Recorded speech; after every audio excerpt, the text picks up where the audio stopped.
ನಮಸ್ಕಾರ ಸ್ನೇಹಿತರೆ. ಚಿಪ್ ದೈತ್ಯ Nvidia 5% gone, $290 million market cap gone. ಅದರ competitor AMD 8% down, $30 billion gone. Chip ತಯಾರಿಸೋ ಮಷಿನ್ ಮ್ಯಾನುಫ್ಯಾಕ್ಚರರ್ ASML 10% ಹೊಗೆ, $68 billion ಧ್ವಂಸ. $1 billion ಅಂದರೆ ನಿಯರ್ಲಿ 10,000 crore rupees. ಅದು ಮೈಂಡಲ್ಲಿರಲಿ ಸ್ನೇಹಿತರೆ. Chip designer Intel 7% ಡಮಾರ್, $8 billion gone. ಹೀಗೆ 3 ದಿನದಲ್ಲಿ ಅಮೆರಿಕದ ದೈತ್ಯ AI ಕಂಪನಿಗಳೆಲ್ಲ ವಿಧ್ವಂಸ ಆಗಿವೆ. ಚಿಪ್ ಕಂಪನಿಗಳು ವಿಧ್ವಂಸ ಆಗಿವೆ. ಕಾರಣ ಚೀನಾದ ಕಿಮಿ K3 ಅನ್ನೋ ಒಂದು AI ಮಾಡೆಲ್. ಕ್ರಿಮಿ ಅಲ್ಲ, ಕಿಮಿ. ಡೀಪ್ ಸೀಕ್ ಸ್ಕ್ರಿಪ್ಟ್ ನೇ ರಿಪೀಟ್ ಮಾಡ್ತಿದ್ದೀರಾ ಅಂತ ನೀವು ಅನ್ಕೋಬಹುದು. ಇಲ್ಲ, ಡೀಪ್ ಸೀಕ್ ಬಂದಾಗಲೂ ಆ ರೀತಿ ಆಗಿತ್ತು, ಹೌದು. ಆದರೆ ಸ್ವಲ್ಪ ದಿನದಲ್ಲೇ ಮತ್ತೆ ರಿಕವರ್ ಆಗಿತ್ತು ಈ ಚಿಪ್ ಮೇಕಿಂಗ್ ಕಂಪನಿಗಳ ಕತೆ. ಯಾಕಂದ್ರೆ ಡೀಪ್ ಸೀಕ್ AI ಸಾಮರ್ಥ್ಯದಲ್ಲಿ ಅಮೆರಿಕನ್ ಕಂಪನಿಗಳನ್ನ ಸರಿಗಟ್ಟಿತ್ತೇ ವಿನಃ ಯೂಸೇಜ್ ಅಂದ್ರೆ ಬಳಕೆ ವಿಚಾರದಲ್ಲಿ ಅಂತ ಇಂಪ್ಯಾಕ್ಟ್ ಮಾಡಿರಲಿಲ್ಲ. ಆದ್ರೆ ಈ ಕಿಮಿ K3 AI ಕಂಪನಿಗಳ ಆದಾಯಕ್ಕೆ ಕೊಡ್ಲಿ ಬೀಸಿದೆ. ಹೀಗಾಗಿ ಮತ್ತೆ ಅಮೆರಿಕ ಅದರಿ ಹೋಗಿದೆ. ಹಾಗಿದ್ರೆ ಕಿಮಿ K3 ನಲ್ಲಿ ಅಂತದ್ದೇನಿದೆ? ಅಮೆರಿಕದ ಎಷ್ಟೊಂದು ಚಿಪ್ ಕಂಪನಿಗಳ ಸ್ಟಾಕ್ಸ್ ಯಾಕೆ ಬೀಳ್ತಾ ಇದೆ? ಇದನ್ನ ಕ್ವಿಕ್ ಆಗಿ ಅರ್ಥ ಮಾಡ್ಕೊಂಡ್ಬಿಡೋಣ ಇವತ್ತಿನ ಈ ವಿಡಿಯೋದಲ್ಲಿ. ನೀವು ನೋಡ್ತಾ ಇದ್ದೀರಾ ಮಸ್ತ್ ಮಗ ಚಾನಲ್, ನಾನು ಅಮರ್ ಪ್ರಸಾದ್. ಸ್ನೇಹಿತರೆ, ಚೀನಾದ ಬೀಜಿಂಗ್ ನಲ್ಲಿ ಮೂನ್ ಶಾಟ್ AI ಅಂತ ಒಂದು ಕಂಪನಿ ಇದೆ. 2023 ಶುರುವಾದ ಈ ಕಂಪನಿ 3 ವರ್ಷಗಳಲ್ಲಿ ಜುಲೈ 16ಕ್ಕೆ ಕಿಮಿ K3 ಅನ್ನೋ ಜಗತ್ತಿನ ಅತಿದೊಡ್ಡ ಓಪನ್ ಸೋರ್ಸ್ AI ಮಾಡೆಲ್ ಅನ್ನ ಲಾಂಚ್ ಮಾಡಿದೆ. ಜುಲೈ 27ರಿಂದ ಇದು ಫುಲ್ ಸ್ಕೇಲ್ ನಲ್ಲಿ ರೋಲ್ ಔಟ್ ಕೂಡ ಆಗಿದೆ.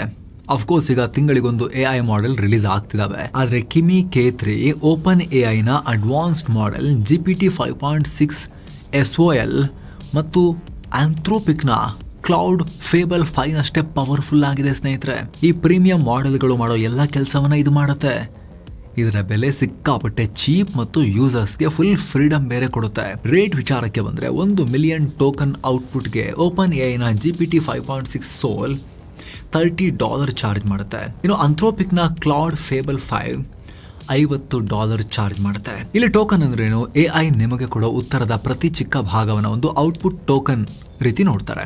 ಆದರೆ ಚೀನಾದ ಕಿಮಿ K3 ಕೇವಲ $15 ಮಾತ್ರ ಚಾರ್ಜ್ ಮಾಡುತ್ತೆ. ಇದು ಅಮೆರಿಕದ ಟಾಪ್ AI ಮಾಡೆಲ್ಗಳಿಗಿಂತ 40 to 70% ಚೀಪರ್. ಚಾಟ್ GPT ಮತ್ತು ಆಂಥ್ರೋಪಿಕ್ ತಮ್ಮ ಹೈ ಎಂಡ್ ಮಾಡೆಲ್ಗಳನ್ನ ಎಲ್ಲೂ ಓಪನ್ ಸೋರ್ಸ್ ಆಗಿ ಇಟ್ಟಿಲ್ಲ.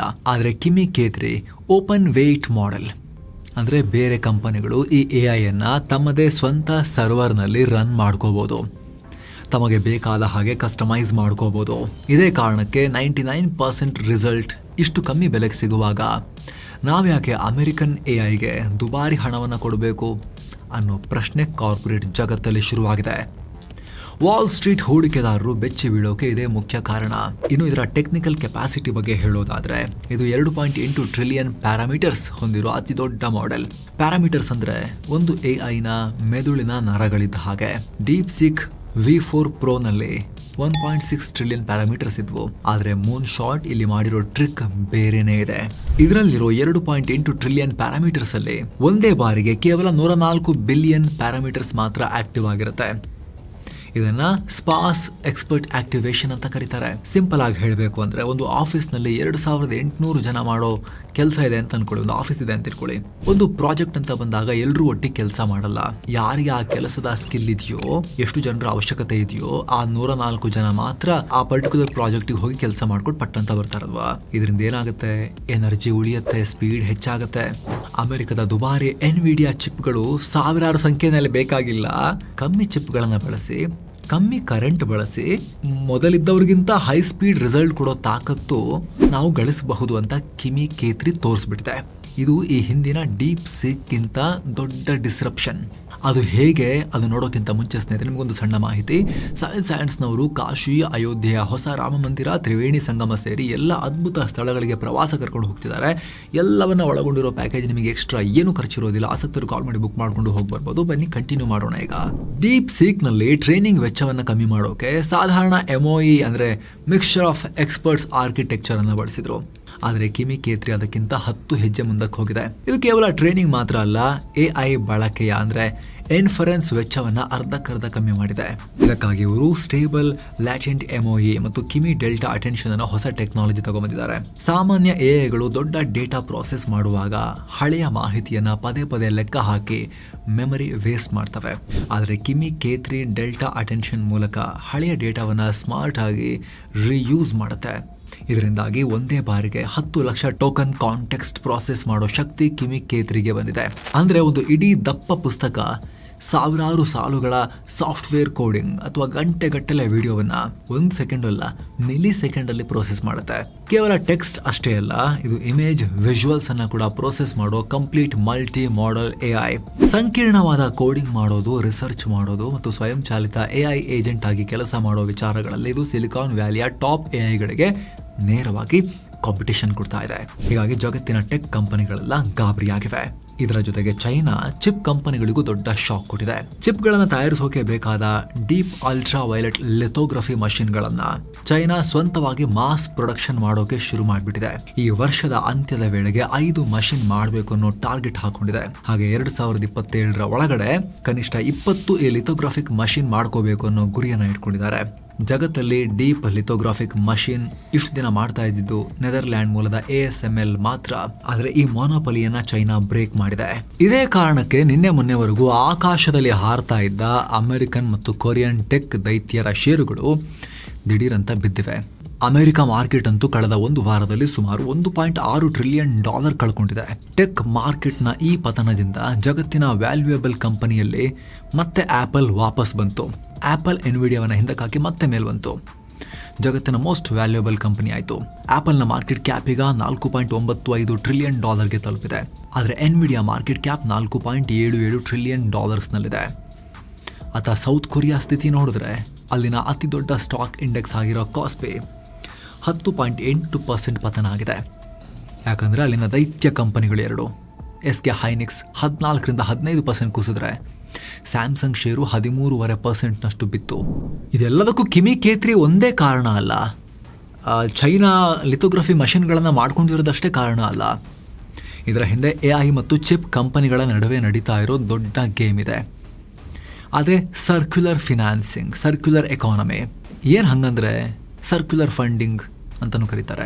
ಈಗ ಫಾರ್ ಎಕ್ಸಾಂಪಲ್ ಎನ್ವಿಡಿಯಾದಂಥ ಚಿಪ್ ಮೇಕಿಂಗ್ ಕಂಪನಿಗಳು ತಮಗೆ ಬರೋ ಅಪಾರ ಲಾಭದಲ್ಲಿ ಓಪನ್ AI ಅಥವಾ ಬೇರೆ AI ಸ್ಟಾರ್ಟಪ್ಗಳಿಗೆ ಬಿಲಿಯನ್ ಗಟ್ಟಲೆ ಡಾಲರ್ ಫಂಡಿಂಗ್ ಮಾಡ್ತಾರೆ. ಈ AI ಕಂಪನಿಗಳು ಈ ಫಂಡಿಂಗ್ ಹಣವನ್ನು ತಗೊಂಡು ಹೋಗಿ ಮತ್ತೆ ಎನ್ವಿಡಿಯಾ ಬಳಿನೇ ಬಂದು ದುಬಾರಿ ಚಿಪ್ಗಳನ್ನು ಖರೀದಿ ಮಾಡ್ತಾರೆ. ಇದೊಂದು ರೀತಿಯಲ್ಲಿ ನಾನು ನಿಮಗೆ ದುಡ್ಡು ಕೊಡ್ತೀನಿ, ನೀನು ಬಂದು ನನ್ನ ಅಂಗಡಿಯಲ್ಲಿ ವ್ಯಾಪಾರ ಮಾಡೋ ಅನ್ನೋ ತಂತ್ರ. ಈ ಸರ್ಕ್ಯುಲರ್ ಫಂಡಿಂಗ್ನಿಂದಲೇ ಎನ್ವಿಡಿಯಾದಂಥ ಕಂಪನಿಗಳ ರೆವಿನ್ಯೂ ಡಬಲ್ ತ್ರಿಬಲ್ ಆಗ್ತಾ ಇತ್ತು. ಷೇರುಗಳ ಬೆಲೆನೂ ಗಗನಕ್ಕೆ ಏರ್ತಾ ಇತ್ತು. ಆದರೆ ಹೂಡಿಕೆದಾರಿಗೆ ಒಂದು ಸಣ್ಣ ಹೆದರಿಕೆ ಶುರುವಾಗಿದೆ. ಯಾವಾಗ ಚೈನಾದ ಕಿಮಿ K3 ಎಂಟ್ರಿ ಕೊಡ್ತೋ ಆ ಸೀಕ್ರೆಟ್ ಸೈಕಲ್ ಬ್ರೇಕ್ ಆಗೋ ಲಕ್ಷಣ ಕಾಣಿಸಿದೆ ಅವರಿಗೆ. ಇಷ್ಟೊಂದು ಅಮೆರಿಕದ ದುಬಾರಿ ಚಿಪ್ಗಳು ಬೇಡ, ಕಡಿಮೆ ಖರ್ಚಲ್ಲ ಅದಕ್ಕಿಂತ ಬೆಸ್ಟ್ AI ಮಾಡಬಹುದು ಅಂತ ಚೀನಾ ಮಾಡಿ ತೋರಿಸ್ತಲ್ಲ. ಇದು ಹೂಡಿಕೆದಾರರಲ್ಲಿ ಆತಂಕ ಕಾರಣ ಆಗಿದೆ. ಇದರಿಂದಲೇ ಇನ್ವೆಸ್ಟರ್ಸ್ ತಮ್ಮ ಹಣವನ್ನು ವಾಪಸ್ ತೆಗೆದು ಸ್ಟಾಕ್ಸನ್ನು ಬೀಳಿಸಿದ್ದಾರೆ. ಆದರೆ ಸ್ನೇಹಿತರೆ, ಚಿಪ್ ಕಂಪನಿಗಳ ಭವಿಷ್ಯ ಮುಗಿದು ಹೋಗಲಿಲ್ಲ. ಚಿಪ್ ಕಂಪನಿಗಳಲ್ಲಿ ವ್ಯಾಲ್ಯೂಯೇಷನ್ ಡಿಸ್ಕವರಿ ಆಗ್ತಾ ಇದೆ ಅಷ್ಟೇ, ಪ್ರೈಸ್ ಡಿಸ್ಕವರಿ ಆಗ್ತಾ ಇದೆ ಅಷ್ಟೇ. ಇದು ಲಾಂಗ್ ಟರ್ಮ್ನಲ್ಲಿ ಆತಂಕ ಪಡೋ ಅಗತ್ಯ ಇಲ್ಲ ಅಂತಲೂ ಎಕ್ಸ್ಪರ್ಟ್ಸ್ ವಿಶ್ಲೇಷಣೆ ಮಾಡ್ತಿದ್ದಾರೆ. ಯಾಕಂದರೆ ಚಿಪ್ ಮೇಕಿಂಗ್ ಅನ್ನೋದು ಹೈ ಎಂಟ್ರಿ ಬ್ಯಾರಿಯರ್ ಇರೋ ಇಂಡಸ್ಟ್ರಿ. ಯಾರು ಬೇಕಾದರೂ ಯಾವಾಗ ಬೇಕಾದರೂ ರಾತ್ರಿ ಬಂದು ಬೇಕಾಬಿಟ್ಟು ಆಲೂಗಡ್ಡೆ ಚಿಪ್ಸ್ ಮಾಡ್ದಂಗೆ ಸೆಮಿಕಂಡಕ್ಟರ್ ಚಿಪ್ಗಳನ್ನು ಮಾಡೋಕ್ಕಾಗಲ್ಲ. ಕೇವಲ ಒಂದೇ ಒಂದು ಚಿಪ್ ಫ್ಯಾಬ್ರಿಕೇಷನ್ ಪ್ಲ್ಯಾಂಟ್ ಮಾಡೋಕ್ಕೆ 4-7 ವರ್ಷ ಬೇಕು. $20-30 ಬಿಲಿಯನ್ ದುಡ್ಡು ಬೇಕು. ಚೈನಾ ಕೂಡ ಎಲ್ಲದನ್ನು ಯುದ್ಧ ವಿಮಾನಗಳನ್ನೇ ಆಟಿಕೆಗಳಂತೆ 500,000 ಮಾಡ್ಕೊಳ್ಳೋ ಚೈನಾನೇ ಈ ಚಿಪ್ ಮಷಿನ್ ಹಾಕೋಕ್ಕೆ, ಲಿಥೋಗ್ರಫಿ ಮಷಿನ್ ಹಾಕೋಕ್ಕೆ 1-2, ಇನ್ನೊಂದು ಇಷ್ಟು ವರ್ಷ ಬಿಟ್ಟು 5, ಇನ್ನೊಂದು 5 ವರ್ಷ ಬಿಟ್ಟು 10 ಈ ಥರ ಪ್ಲ್ಯಾನ್ ಮಾಡ್ತಿದ್ದಾರೆ ಅವರು. ಅಷ್ಟು ಡಿಫಿಕಲ್ಟ್ ಇದೆ. ಅಷ್ಟೊಂದು ದುಡ್ಡು, ಟೆಕ್ನಾಲಜಿಕಲಿ ಕೂಡ ಅಡ್ವಾನ್ಸ್ ಇದ್ರೂ ಕೂಡ ಅಷ್ಟು ಬೇಗ ಆಗಲ್ಲ. ಭಾರತ ಅಂತೂ ಇನ್ನೂ ಕೂಡ ಆರಂಭಿಕ ಅಂಬೆಗಾಲ ನಡೀತಾ ಇದೆ. ಇದರಲ್ಲಿ ಜಗತ್ತಲ್ಲಿ 3 ನ್ಯಾನೋಮೀಟರ್ ಚಿಪ್ ಪ್ರೊಡ್ಯೂಸ್ ಆಗ್ತಿದೆ. ಈಗ 2 ನ್ಯಾನೋಮೀಟರ್ ಚಿಪ್ ಮಾಡೋ ಪ್ರಯತ್ನ ನಡೀತಿದೆ. ಆದರೆ ಭಾರತ ಇನ್ನೂ ಕೂಡ 28-90 ನ್ಯಾನೋಮೀಟರ್ ಪ್ರಯತ್ನದಲ್ಲೇ ನಾವಿನ್ನೂ ಅಷ್ಟು ಹಿಂದೆ ಇದ್ದೀವಿ. ಏನು ಮಷಿನ್ಸ್ ವಿಚಾರಕ್ಕೆ ಬಂದರೆ ನೆದರ್ಲ್ಯಾಂಡ್ನ ASML ಮಷಿನ್ಗಳನ್ನು ಕಾಪಿ ಮಾಡೋದು ಕೂಡ ಸುಲಭ ಅಲ್ಲ. ಈ ಟೆಕ್ನಾಲಜಿಯನ್ನು ASML ಕಂಪನಿ ಕಳೆದ 20-30 ವರ್ಷಗಳಿಂದ ರಿಸರ್ಚ್ನಿಂದ ಕಟ್ಟಿದೆ. AI ಮಾಡೆಲ್ಗಳಿಗೆ ಚಿಪ್ ಬೇಡಿಕೆ ಸ್ವಲ್ಪ ಕಮ್ಮಿ ಆದರೂ ಕೂಡ ಜಗತ್ತಿನಾದ್ಯಂತ ಕ್ಲೌಡ್ ಕಂಪ್ಯೂಟಿಂಗ್, ಎಲೆಕ್ಟ್ರಿಕ್ ವಾಹನಗಳು, 5G ಮತ್ತು 6G ನೆಟ್ವರ್ಕ್ ಹಾಗೂ ಬೃಹತ್ ಡೇಟಾ ಸೆಂಟರ್ಗಳು ಪ್ರತಿದಿನ ಬೆಳೀತಾನೇ ಇವೆ. ಎಲ್ಲ ಕ್ಷೇತ್ರಗಳಿಗೆ ಹೈ ಎಂಡ್ ಚಿಪ್ಗಳೇ ಬೇಕು. ಹೀಗಾಗಿ ಚಿಪ್ ಕಂಪನಿಗಳ ಭವಿಷ್ಯಕ್ಕೆ ಲಾಂಗ್ ಟರ್ಮ್ ನೋಡಿದಾಗ ಮುಂದಿನ 5-10 ವರ್ಷಗಳಲ್ಲಿ ಅವರಿಗೆ ದೊಡ್ಡ ಡಿಮ್ಯಾಂಡ್ ಇದ್ದೇ ಇರುತ್ತೆ. ಆದರೆ ಶಾರ್ಟ್ ಟರ್ಮ್ ಹೈಪ್ ಮತ್ತು ಬಬಲ್ನಿಂದಾಗಿ ಓವರ್ ಪ್ರೈಸ್ಡ್ ಆಗಿದ್ದ ಸಿಚುವೇಷನ್ನಲ್ಲಿ ಮಾರ್ಕೆಟ್ ನೆಪ ಹುಡುಕ್ತಾ ಇರುತ್ತೆ ಪ್ರೈಸನ್ನು ಕರೆಕ್ಟ್ ಮಾಡೋಕ್ಕೆ, ಒಂದು ಕರೆಕ್ಷನ್ಗೆ. ಆ ನೆಪವನ್ನು ಈಗ ಚೈನಾ ಮಷಿನ್ ಮಾಡ್ಕೊಳ್ತಿರೋದು, ಕಿಮಿ K3 ಬಂದಿರೋದು ಎಲ್ಲ ಆ ನೆಪವನ್ನು ಕೊಟ್ಟಿವೆ ಮಾರ್ಕೆಟ್ಗೆ ಅಷ್ಟೇ. ಈ ಬಗ್ಗೆ ನಿಮ್ಮ ಒಪಿನಿಯನ್ ಏನು ಮಿಸ್ ಇಲ್ಲದೆ ಕಾಮೆಂಟ್ ಮಾಡಿ ತಿಳಿಸಿ. ಥ್ಯಾಂಕ್ ಯು ಸೋ ಮಚ್ ಸ್ನೇಹಿತರೆ. ಆಸಕ್ತ ವೀಕ್ಷಕರು ವಿಡಿಯೋ ಕೆಳಗಿರೋ ಜಾಯಿನ್ ಬಟನ್ ಮೂಲಕ ನಮ್ಮ ಚಾನಲ್ಗೆ ಮೆಂಬರ್ ಆಗೋದನ್ನು ದಯವಿಟ್ಟು ಕನ್ಸಿಡರ್ ಮಾಡಿ ಅನ್ನೋದು ನಿಮ್ಮಲ್ಲಿ ನಮ್ಮ ಮನವಿ. ಆಗ ಎಲ್ಲ ಮೆಂಬರ್ ಓನ್ಲಿ ವೀಡಿಯೋಸನ್ನು ನೀವು ನೋಡೋಕ್ಕೆ ಶುರು ಮಾಡ್ಬೋದು. ಹಲವಾರು ವೀಡಿಯೋಗಳು ಎಲ್ಲ ಆಡಿಯನ್ಸಿಗೆ ಸಿಗೋಕ್ಕಿಂತ ಮುಂಚೆ ಮೆಂಬರ್ಸ್ಗೆ ಅರ್ಲಿ ಆಕ್ಸೆಸ್ ಕೂಡ ಸಿಗ್ತಾ ಇದೆ. ಹಾಗೂ ಸ್ನೇಹಿತರೆ, ನಿಮ್ಮ ಒಂದೊಂದು ಮೆಂಬರ್ಶಿಪ್ ಕೂಡ ನಮ್ಮ ಚಾನಲ್ಗೆ ನೀವು ಕೂಡ ಅತಿ ದೊಡ್ಡ ಬೆಂಬಲ. ಆಸಕ್ತ ವೀಕ್ಷಕರು ವಿಡಿಯೋ ಕೆಳಗೆ ಜಾಯಿನ್ ಬಟನ್ ಮೇಲೆ ಕ್ಲಿಕ್ ಮಾಡಿ ಡೀಟೇಲ್ಸ್ ಚೆಕ್ ಮಾಡಿ ಮತ್ತೆ ಭೇಟಿ ಆಗ್ತಿರೋಣ ಸ್ನೇಹಿತರೆ. ನಮಸ್ಕಾರ.